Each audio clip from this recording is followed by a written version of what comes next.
경제가 어렵고 힘들면 항상 이제 경제팀 또 경제팀이 뭐 잘하는 것도 있고 하지만 못 오는 게 더 눈에 빨리 띄니까 뭐 국회에서는 계속 여야 할 것 없이 경제팀 경질 교체해야 된다고 주장을 하고 있습니다.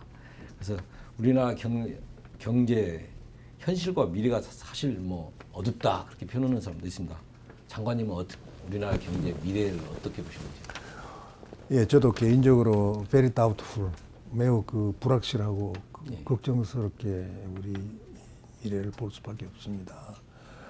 왜냐하면 지금 이제 우리가 당면하고 있는 여러 경제적인 상황들을 이렇게 보면 이제 구조적인 문제, 또 경제사회 체질 개선에 관한 문제하고 우리가 마주하고 있습니다. 예. 그러니까 단순히 경기 흐름상 그런 순환적인 문제가 아니고 그동안에 우리가 여러 가지 어려운 역경을 극복하면서 여기까지 왔습니다만 이제 우리가 소득 2만 불 남짓돼서 이제 정말 4만 불 이상 또 선진국 대열에 합류하려면은 여기서 우리가 이제 한 단계 점프를 해야 합니다.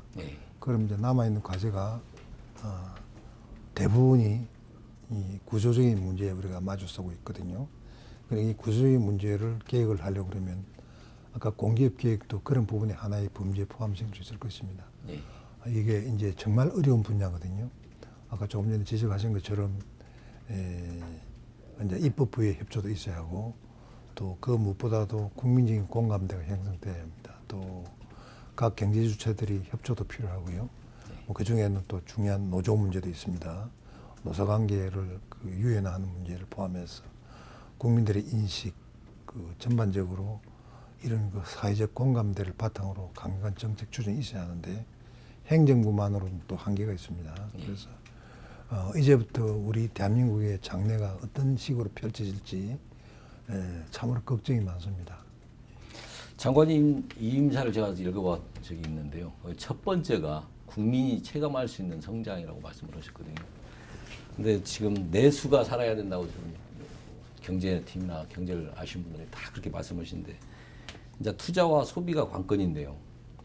이 정부가 내수 정책에 대해서 지금 펼치고 있는 내수 정책에 대해서 평가를 하신다면 어떻게 말씀하시라고 방향까지 한 말씀 해주시죠. 예, 지금 경제적인 측면에서 우리가 가야 할 구조 개편은 지금 수출 의존도가 우리가 너무 높습니다. 대외 의존도가. 예, 그러다 보니까 수출과 내수의 균형을 어떻게 회복할 것이냐. 그렇다고 해서 축소 균형을 가자는 얘기는 아닙니다. 우리가 아직 더 우리 경제 규모를 키워야 하고 국민 복지 수준을 향상시키고자 한다면 수출은 계속 더 늘려가면서 그에 걸맞는 내수를 진작을 해서 확대 균형으로 가야 하는 것이 우리 당면의 과제입니다. 예, 그래야 지금 계속 몇 년 동안 진행되고 있는 국제 시장에서의 불확실성, 해외 시장의 어려움 이런 부분을 내수 시장으로서 보완을 해야 하는 거거든요.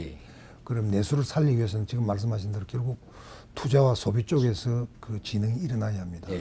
그럼 우선 투자 쪽에서 보면 투자의 주체는 결국 기업이 투자에 나서야 합니다. 그것이 시장 경제의 근본이거든요. 그러면 기업이 투자할 수 있는 우선 사회적인 분위기가 기업가 정신을 기대하고 기업인들이 기업하고자 하는 경제하고자 하는 의지를 지원해 줄 수 있는 그런 기업 우호적인 분위기가 형성돼야 하는데요.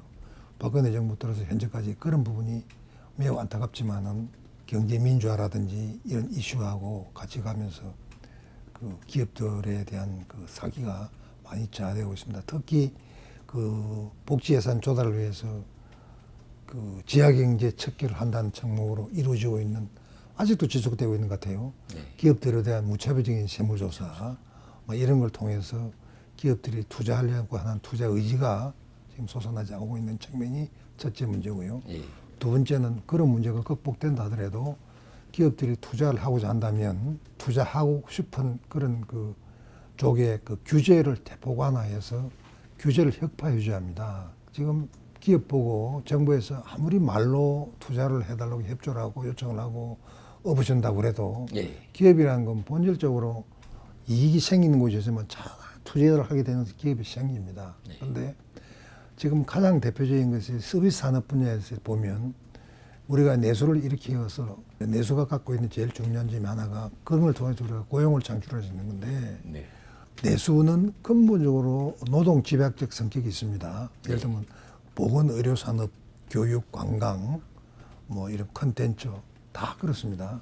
이런 부분이 그 기득권에 의해서 지금 전부 다 그 개방이 저지하고 있어요. 그래서 네. 이런 부분에 대한 대폭적인 계획을 해야 지금 이제 기업이 갖고 있는 현금성 자산, 보유자산을 투자로 이어지는 가교 역할이 될 겁니다. 제일 안타까운 이 부분이 이제 제일 어려운 부분입니다. 그래서 전번에 정부에서 그 나름 한 단계 전진으로 볼 수 있지만은 왜 병원으로 하여금 영리 자회사 만들어서 거기서 난 수익을 보충하라든지 또 코레일 노조에서 그렇게 난리쳤습니다만은 코레일 자회사 만들어서 경쟁체 조절하고자 하는 이런 것이 그러한 노력이 하나인데요.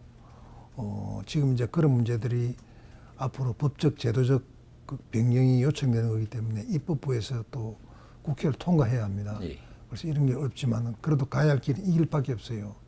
다른 무슨 뭐 그 일자리 창출을 해서 시간제 근무를 늘리고 뭐 여러 가지 그 비정규직을 정규직으로 전환하고 이런 부분도 부분적으로는 도움이 되지만은 본질적으로는 기업이 투자할 수 있는 투자 분위기 조성과 투자를 할 수 있는 투자처에 대한 기회를 제공해 주는 것이 제일 중요합니다. 네. 그래서 그 두 부분에 대해서 박근혜 정부 지난 1년 동안 참 이해했고요. 다음 그 소비 쪽 보면요. 소비는 지금 가계부채가 천조를 넘고 있습니다. 또 가계부채는 공공 부분에도 아까 공기업 쪽 부채하고 정부 쪽 부채하면 공공부문 부채도 1,000조 가까이 됩니다. 그럼 전체적으로 보면 우리가 2,000조 원의 부채에 시달리고 있는 겁니다. 그러다 보니까 소비 여력이 안 살아나고 있죠. 그럼 이 소비 여력을 어떻게 살려야 합니까? 결국 성장을 이룰 수밖에 없습니다. 그 성장을 통해서 개인한테는 소득, 노지는 그 근로소득 임금이 가야 하고 기업한테 이게 가야 하고 그런 것이 소비의 원천이 되는 것이거든요.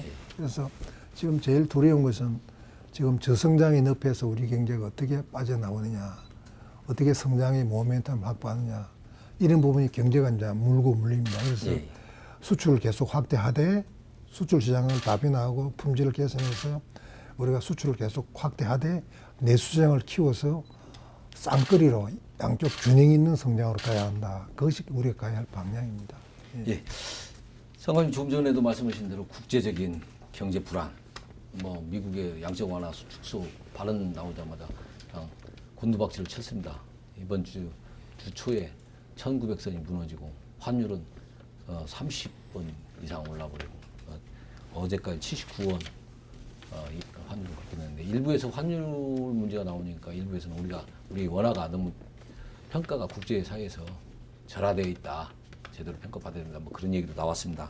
대외 경제 환경이 나쁠 때 우리가 해야 할 일이 있다면 어떤 일을 들을 수 있을까요? 지금 이제 그 일각에서는 그 이제 특히 이제 엔저, 일본 돈 엔저를 비롯해서 이제 달러에 대한 우리 원화의 절상 이런 부분에 대해서 우리 수출 경쟁력을 그 떨어뜨리는 것이 아니냐. 그래서 환율 대책도 있어야 되지 않냐. 이런 얘기를 포함해서 이제 국제 상황과 맞물려서 여러 가지 걱정들 많이 하십니다. 먼저 이제 그 환율 문제하고 관련해서 하면 우리 기업들이나 국민들이 인식하고 가야 할 게 그런 여건에서도 작년에 우리가 국제 수주 흑자를 707억 불이 지금 발표됐죠. 700억 불이 넘습니다. 우리 GDP의 6% 정도 상당하는 겁니다. 이것은 거의 독일이나 중국 정도의 수준에 우리가 대체적인 흑자를 누리고 있는 거예요.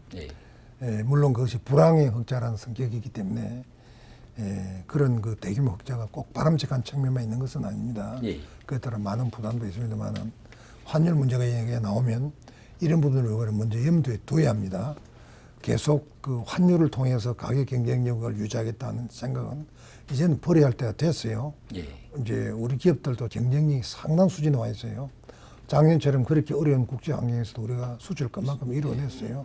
현상 유지 이상을 했고요. 대신에 우리가 수입이 많이 줄었죠. 그것은 내수하고 관계가 있습니다. 내수가 활성화되지 않으니까 수입이 늘지 않은 것이죠. 그래서 국제 수지가 과다하게 흑자난 것에 대한 내부적으로 분석을 해보면 문제가 없지 않지만은 그러나 종합적으로 보면 그런 것이 환율하고 어떤 관계를 갖느냐에 대해서 우리 기업들이 더 준비를 해야 합니다. 그렇게 정부도 그렇게 인식하고 대응해 가야 하고요. 그다음에 이제 전적으로 보면 지금 이제 신흥국, 선진국 문제가 있는데 예. 그래도 우리 한국은 신흥국 대열에서 비교적 한국 시장은 안전하다는 평가를 받고 있습니다. 예. 우리 펀더먼털이 옛날하고 달라서 외환 보유고도 3,500억 불이 넘고 우리 국제 수지 계속 흑자가 되고 있고 예. 그러나 이제 미국 연준에서 그 양적 완화 축소 테이퍼링이 시작되고 보니까 우리 쪽에서도 돈이 유출돼 나가는 것은 일정 수준까지는 불가피합니다. 그래서 제가 이제 관계 당국에 얘기하고 있는 것은 지금 우리나라를 제외한 그 신흥국 중에서 그 예를 들면 어떤 나라든 터키 같은 나라는 금리를 뭐 5% 이상 올려서 금리 인상에 대처하고 있고 인상으로 대처를 하고 있고 많은 신흥국들이 어려움을 겪고 있습니다. 우리 한국은 지금 이런 상황에서 선진국과 신흥국 간의 가교 역할을 할 수 있는 그런 위치에 있습니다. 예. 10년인가요? 2010년 그 11월 달에 G20 정상회담을 우리 서울에서 주관할 때도 한국이 선진국과 신흥국 간의 가교 역할을 아주 성공적으로 잘했다는 평가를 받았습니다. 그래서 지금 우리 한국이 할 일은 국제시장에서 이런 그 신흥국과 선진국 간의 가교 역할, 예를 들면 그 선진국, 특히 미국을 비롯해서 이런 나라들의 테이퍼링 같은 것을 테이퍼링의 그 양적 완화 축소 같은 경우도 좀 질서 있게 네. 점진적으로 신흥국의 효과를 또 부작용을 감소해서 해주도록 요청하는 방안은 또 신흥국은 신흥국 나름대로 지금이야말로 어떻게 보면 국제 공조가 필요한 시기거든요. 예. 그런 국제 공조를 이끌어내는데 우리가 주도적인 역할을 함으로 인해서 그 신흥국 경제가 그 선진국의 그 경제 흐름하고 관련해서 영향을 최소화하도록 하는 그런 노력을 우리 정부가 해야 하고 또 하는 것이 우리의 그 국력 내지는 국제사회에서의 우리 위치를 올리는 데도 큰 도움이 될 거예요. 예. 지금 장관님 말씀 들어보면 우리만의 생각하지 말고 신흥국도 살 수 있는 길을 그렇게 해야 합니다. 우리가 물론, 만들어야 예, 된다. 그렇습니다. 주도적으로 예, 예. 그 말씀이시죠. 우리는 나름대로 그 제가 있을 때 만드는 그 외화 건전성 3종 세트라고 해서 예. 그런 장치도 되어 있고요. 예. 저는 지금 일시적으로 주가가 좀 떨어지고 예. 일부 외화 자금이 유출되는 현상은 예상됐던 거예요. 저는 그렇습니다. 그 지금 선진국 입장에서 보면 자기들이 돈을 투자하고 믿고 맡길 만한 나라가 한국 시장만큼 좋은 데가 없어요. 저는 그 부분은 그렇게 크게 걱정하지 않습니다. 이 부분 가지고 우리 내부적으로 너무 호들갑 떨 것이 아니고요. 우리는 그야말로 이 단계를 넘어서 국적 공조 체제를 이루는 데 있어서 우리 오히려 가교 역할을 하는 좀 더 적극적인 모습으로 나섰으면 좋겠어요.